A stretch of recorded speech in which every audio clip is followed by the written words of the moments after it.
ایک زمانے میں دو پڑوسی ریاستیں تھیں۔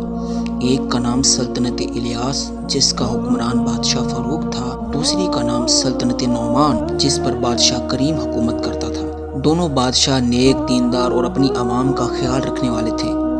دونوں نماز کی پابندی، روزے رکھنے والے اور اللہ پر یقین رکھنے والے تھے، لیکن ایک بات تھی جس نے دونوں کے درمیان دوری پیدا کر رکھی تھی، ایک پرانا اختلاف۔ دونوں کی سرحدوں پر ایک خوبصورت اور زرخیز وادی تھی جسے وادی امن کہا جاتا تھا۔ بادشاہ فاروق کا دعویٰ تھا کہ اس کے دادا نے اس وادی کو آباد کیا تھا، اس لیے یہ اسی کی ہے۔ بادشاہ کریم دلیل دیتا تھا کہ اس کے دادا کی محنت سے یہ وادی سرسبز ہوئی، اس لیے یہ اس کی سلطنت کا حصہ ہے۔ سالوں سے یہ جھگڑا چل رہا تھا، کبھی کبھار دونوں طرف کے سپاہی آمنے سامنے بھی ہوتے تھے، لیکن بڑی جنگ سے دونوں بادشاہ جو حقیقت میں مومن تھے بچتے تھے۔ ایک سال سخت قحط پڑا، بارشیں نہ ہوئی، نہریں سوکھ گئیں، کھیت ویران ہو گئے۔ دونوں ریاستوں میں فاقہ کشی نے ڈیرے ڈال دیے، صرف وادی امن ہی تھی جہاں ایک چشمہ اب بھی رواں تھا اور کچھ کھیتی باڑی ہو سکتی تھی۔ بادشاہ فاروق نے سوچا اگر میں اس وقت وادی پر قبضہ کر لوں تو اپنی عوام کی جان بچا سکتا ہوں، یہ تو میرا حق ہے۔ اس نے اپنی فوج تیار کی۔